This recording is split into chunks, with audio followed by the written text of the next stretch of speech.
Inside the heart of Louisiana lies a prison unlike any other, a place so massive, so isolated, and so unforgiving that its inmates call it the farm of no return. But behind the endless fields and razor wire is a secret economy so resilient that even wardens admit, you can't stop smuggling. You can only slow it down.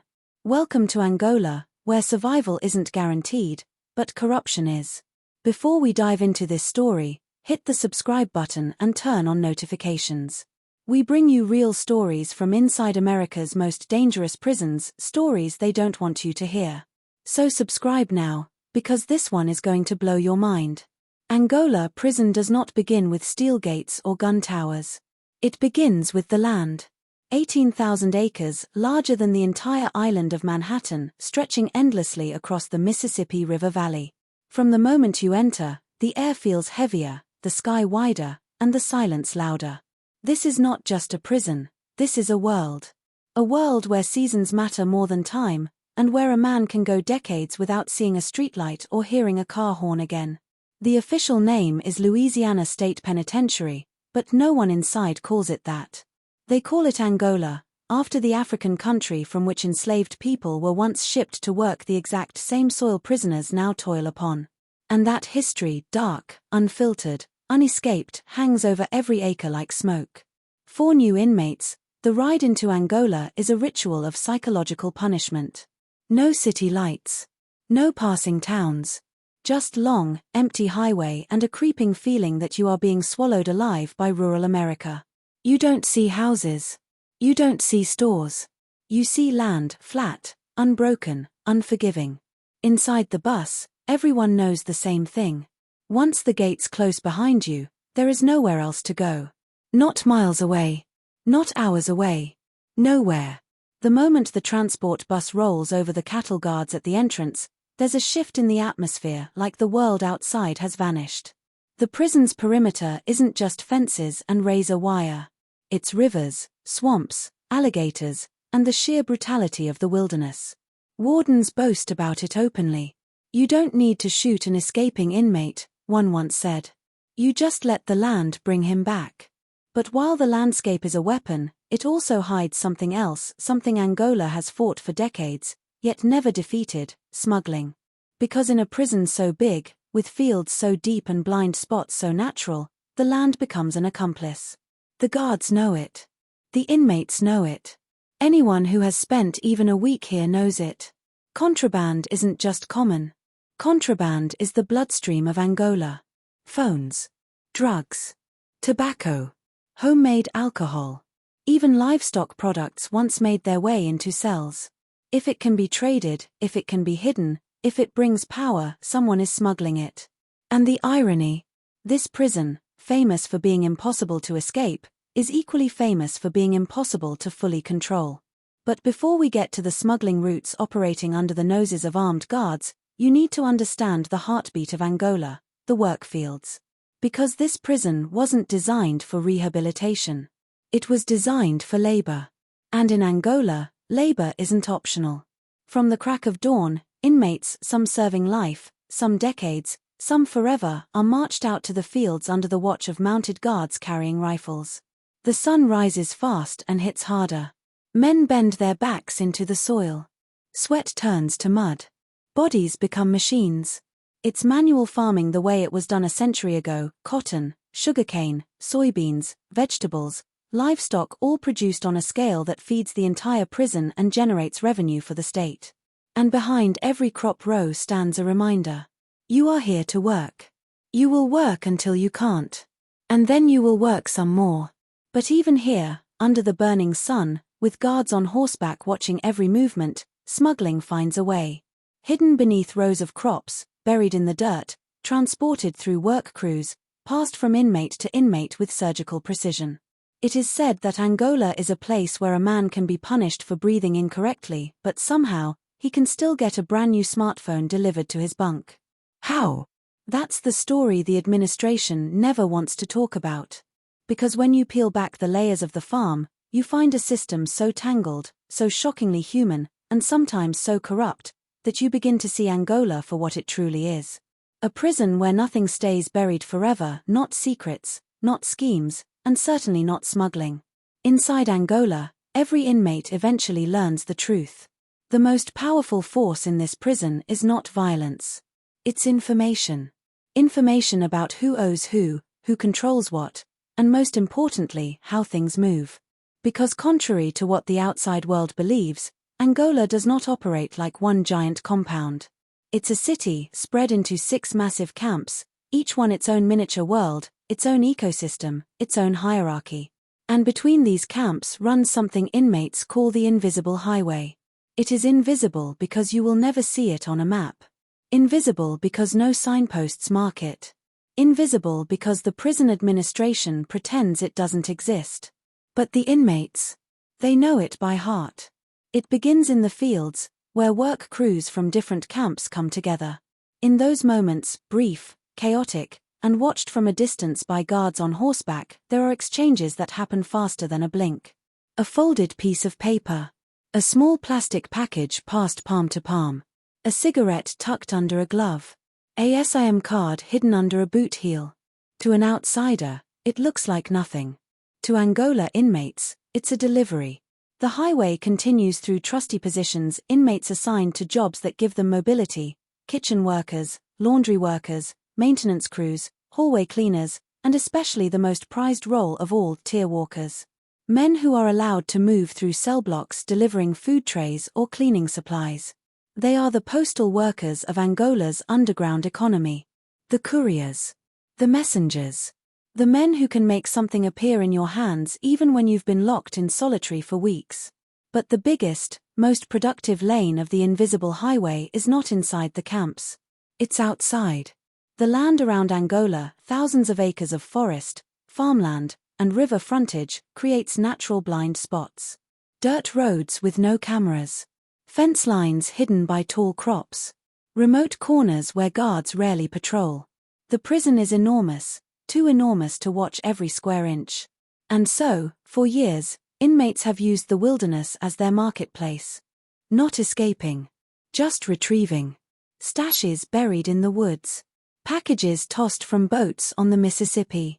Contraband dropped at prearranged spots by outsiders. Even drones, silently flying over treetops, lowering cargo the size of soda cans directly into fields. But Angola's smuggling economy didn't become unstoppable simply because the land is big. It thrives because of something more uncomfortable, more unspoken, and far more dangerous. Someone on the inside is always helping. In Angola, guards don't just watch the prison. Some of them, those paid the least, trained the least, and pressured the most, become part of the economy. A cigarette that costs $7 in the free world can sell for $50 inside Angola. A simple flip phone? $500. A modern smartphone? $1,000 to $2,000 depending on demand. Drugs. The markup is unimaginable. One dirty officer can make more in a weekend smuggling phones than he earns in a month of salary. Some make more in a year than a police chief. To pretend it doesn't happen is fiction. To inmates, it's just math. But while guards are often blamed, the most reliable smugglers aren't officers at all. They're freemen workers.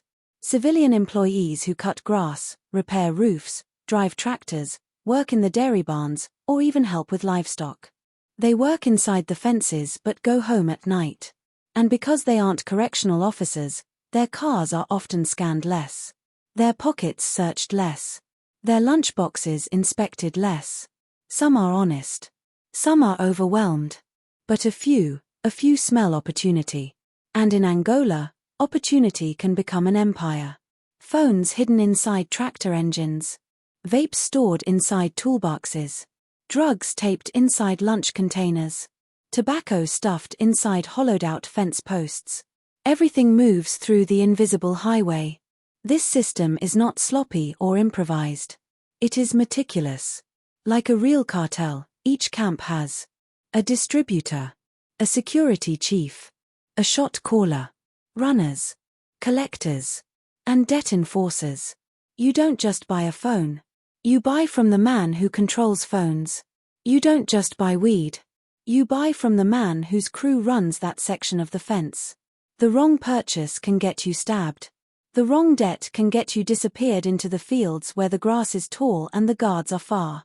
But what makes Angola different from every other prison is that the smuggling business is not chaotic. It is organized with military precision. Because in Angola, the most valuable thing a man can have is not contraband. It's control. And one man, one inmate, learned to control the invisible highway better than anyone before him. A man whose name whispered across cell blocks with equal parts respect and fear. A man who turned smuggling into an institution. His rise would change Angola forever. And his fall would shake the entire farm. His story begins in Camp C, and the night a simple package, no bigger than a candy bar, sparked a chain reaction that nearly set the entire prison ablaze. Camp C has always been different from the rest of Angola. Not the most violent. Not the most chaotic. But the most alive. Men who land in Camp C quickly learn that it's a world powered by whispers. Inside those long, echoing dormitories, respect isn't earned through brute strength alone. It is earned through influence, strategy, and the ability to provide something others cannot. And no one understood that better than Isaac Southpaw Breland. He wasn't the biggest. He wasn't the loudest. He wasn't even originally from Louisiana. But Southpaw possessed something rare inside Angola. The patience to watch every move, and the discipline to never make one first. He entered Angola on a life sentence, arriving quiet, thin, and easily overlooked. A man most assumed would disappear into the fields. But disappearing was never Isaac's plan. He studied the system. He memorized routes. He watched guards, workers, inmates, and even animals. He saw the structure where it was strong and where it broke. Angola was overwhelming to most men. To Southpaw, it was a chessboard. In his first year, he gained a reputation for the thing Angola respects more than brawn. Keeping your mouth shut. His silence, cold, calculating silence, made him valuable. Men trusted him with secrets. Not because he was loyal, but because he was consistent. He never snitched. Not once. And in a place where information can kill, consistency is currency. But the true turning point, the moment he shifted from forgettable inmate to major player, began with a package. A small one. Wrapped in black tape. Buried in the soil near the crop fields. It was meant for someone else, but fate does what fate does. The work crew unearthed it too soon. The inmate responsible panicked. The guards galloped over. Tension shattered into chaos. Men yelled. Hands pointed. Voices cracked. And accusations, deadly ones, began flying. But Southpaw didn't panic. He stepped forward, lifted the package slowly, and handed it to the sergeant. Calm. Respectful. Controlled. The sergeant, suspicious but not threatened, opened it only to find tobacco. Not drugs. Not a phone. Just tobacco, still contraband, but not enough for a full-scale meltdown.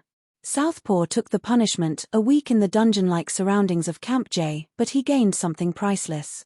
He saved the real owner's life. In Angola, that kind of move doesn't go unnoticed. By the time he returned from Camp J, the man who had buried that tape package, Leroy Redbone Marston, one of Camp C's strongest shot callers, was waiting for him. Redbone wasn't looking for gratitude. He was looking for talent. He saw something in Southpaw that most men missed. The ability to think 5 steps ahead, to manipulate chaos without touching it, to observe the invisible currents of prison life.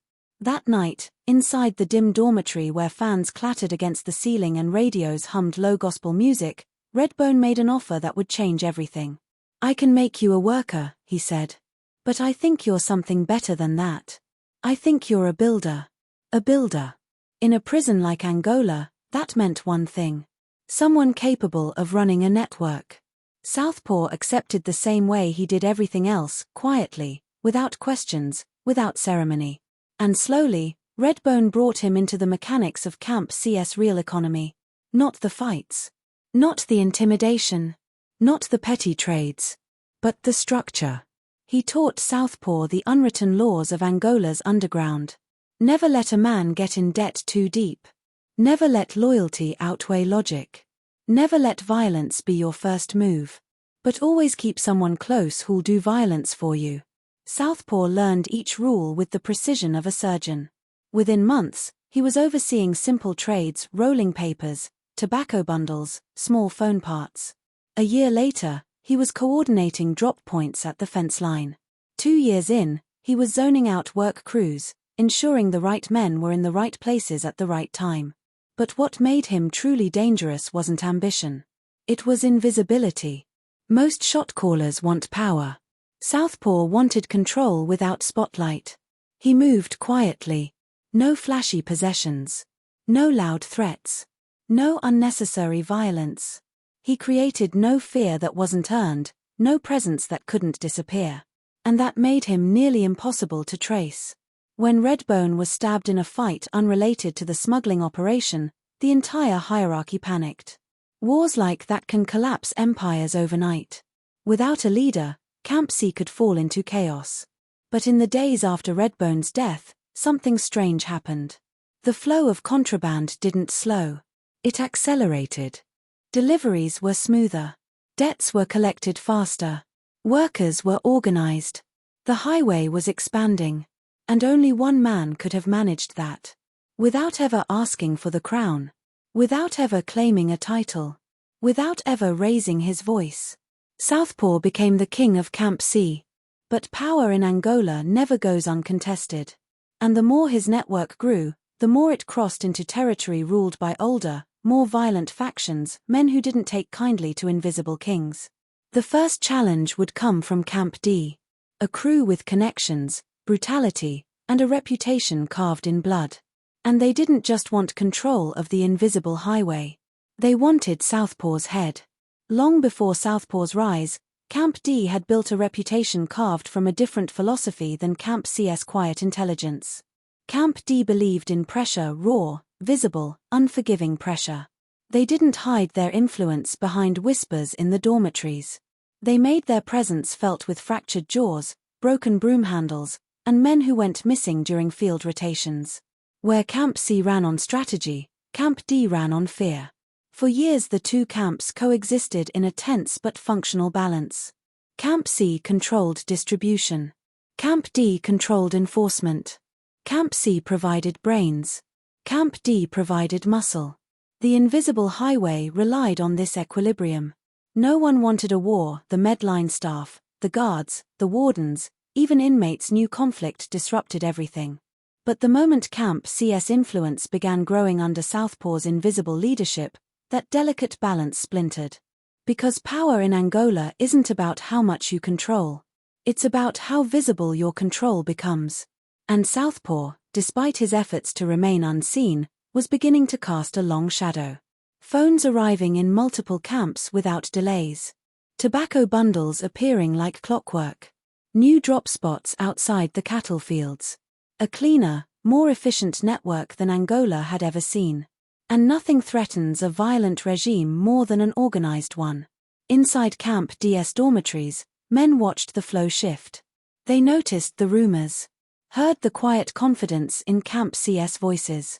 They didn't have names, but they had something worse. Patterns. Someone was managing the highway better than Redbone ever did. Someone who didn't announce himself. Someone whose operations ran too efficiently to be coincidence. They didn't know the name Southpaw yet. But they knew someone in Camp C had taken the crown. And Camp D did not tolerate unapproved kings. The declaration came not through a message, not through gossip, not even through a stabbing. It came through a simple act. Camp D cut off a major route of the invisible highway by taking over the infirmary hallway crew, a job that allowed controlled movement between camps. It wasn't a subtle move. It wasn't strategic. It was territorial. Everyone in Angola understood the meaning immediately. Camp D was drawing a line. The next morning, when the hallway crew entered the infirmary to clean floors, they were replaced by new faces, men with fresh tattoos, clenched jaws, and unmistakable Camp D posture. They weren't even pretending to clean. They were guarding. Blocking. Sending a message. By noon, every shot caller in multiple camps knew something significant had shifted. That night, hushed conversations rippled across the dormitories. Who would respond? What would it mean? Would this spark a prison-wide lockdown?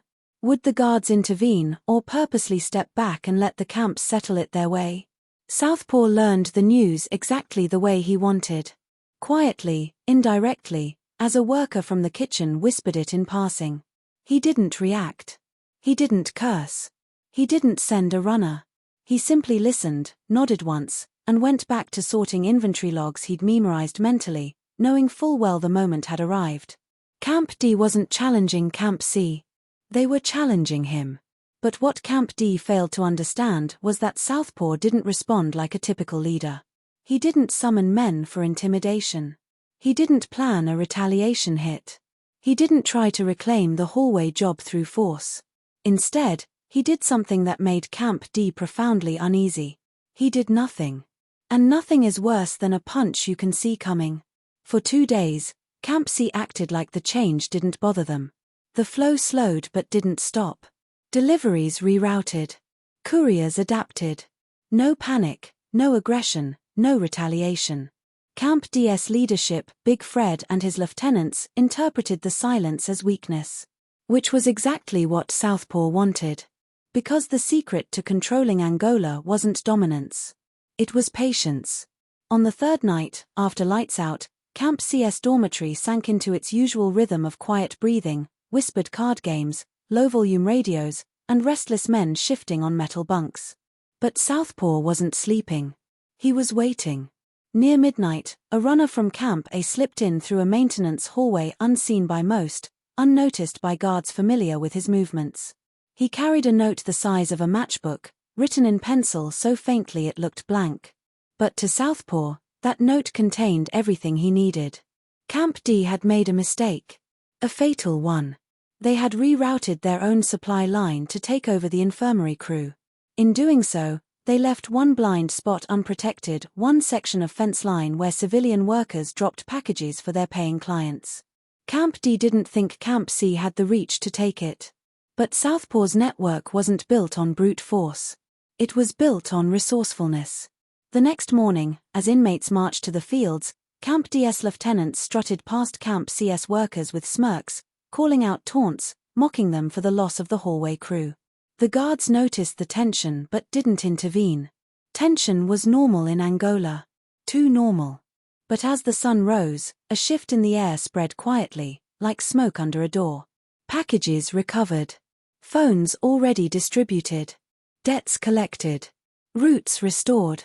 Not through violence. Not through confrontation. But through timing. Southpaw had taken control of the fence line drop before dawn. He didn't just recover Camp C's supply. He recovered Camp D's. By lunchtime, a rumor was spreading that shook the entire camp system. Camp C now controlled both supply lines. Camp D hadn't weakened Camp C. They had accidentally strengthened them. And when Big Fred learned what happened, he didn't respond with words. He responded with rage. He sent 3 men to deliver a message the old-fashioned way, a warning beating meant to cripple Southpaw before he grew too powerful. But they failed to realize something crucial. Southpaw never walked alone anymore. His network was invisible. But his protection was not. What happened next would ignite one of the most strategic conflicts Angola had seen in years, a conflict that would change the prison's balance of power forever. And it all started in the back of the shower room in Camp C, where the ambush was already waiting. The shower room in Camp C was Angola's pressure valve, hot, steamy, loud, and chaotic enough that anything could happen without the guards hearing a thing. Pipes rattled. Water slapped concrete. Men argued, laughed, or simply stood under the spray in silence, letting the day's heat bleed from their skin. It was the one place where even the toughest inmates relaxed their posture. That made it the perfect place to die. The 3 Camp D hitters, Jersey Boy, Cormac, and Little Ray, entered with towels slung over their shoulders, moving casually, blending with the flow of bodies. Their expressions were blank, almost bored. But behind their eyes burned one mission. Make an example of Southpaw. Not kill him. Not yet. Just break him. Cripple him. Send him crawling back to Camp C's dorms with a message carved into his ribs. But the moment they stepped inside, something felt wrong. Too quiet. Too organized. Too expectant. Jersey Boy scanned the room. 20 inmates showering, washing clothes, shaving, or leaning against walls in the fog. Water hissed onto the concrete. Steam clung to the ceiling like smoke. But nobody made eye contact with him. Nobody nodded. Nobody smirked. They weren't avoiding him. They were avoiding the event that was already in motion. Cormac cracked his knuckles, trying to shake off the unease. "Man, relax," Little Ray muttered. "Dude ain't got no muscle like that." Cormac shrugged, but he didn't look convinced. Then Southpaw walked in. Not flanked by men. Not acting defensive. Not even glancing at them. Just walked in like it was any other night. He hung his towel on the rack, stepped toward the pipes, and let the water hit his back. Calm. Quiet. Focused on rinsing soap from his hands. The 3 attackers exchanged small nods. This was it. Jersey Boy moved first, approaching from the left. Cormac circled from behind. Little Ray stayed near the door to block escape. The plan was simple. Jersey would pin him, Cormac would break him, and Ray would make sure no one interrupted. But they still didn't understand the one rule every man in Camp C already knew. Southpaw never walked alone. Cormac reached into his towel, fingers closing around a sharpened toothbrush. Jersey Boy rolled his shoulders, preparing to grab Southpaw from the front. And Southpaw didn't move. Not because he didn't know, but because he didn't have to. Before Jersey Boy's hand reached Southpaw's shoulder, a shadow detached itself from the steam. A massive man, Duke, a former oilfield worker serving 40 years, stepped out from behind a concrete pillar and slammed Jersey Boy against the tiles so hard the wall shuddered. The sound was swallowed by the shower noise, lost completely to the guards outside. Before Cormac could draw his shank, another figure moved. Skinny Pete, quiet as a ghost, grabbed Cormac's wrist and twisted it until something in his arm snapped like dry wood. The shank clattered to the ground. Cormac let out a strangled cry, immediately drowned out by the roar of water. Little Ray froze near the door, the worst possible place. Because that's where Big Isaac, one of the tier workers loyal to Southpaw, stood waiting with a mop handle cut to size and taped for grip. 3 hits. Quick. Precise. Efficient. Ray went down before he even dropped his towel. The fight, if you could call it that, lasted less than 15 seconds. No shouting. No chaos. Just controlled violence executed with surgical timing. When the steam settled, all 3 Camp D hitters were on the floor, groaning, bleeding, or unconscious. No one else in the room moved to help them. No one even looked at them. Angola knew when to stay silent. Southpaw turned off the water, dried his face with slow, unhurried movements, and finally looked at the fallen attackers. Not angry. Not proud. Just calculating. He knelt next to Jersey Boy, who was barely conscious, and whispered just loud enough for him to hear over the water. "If Big Fred wants to talk to me, he can send a message like a man, not a sneak hit."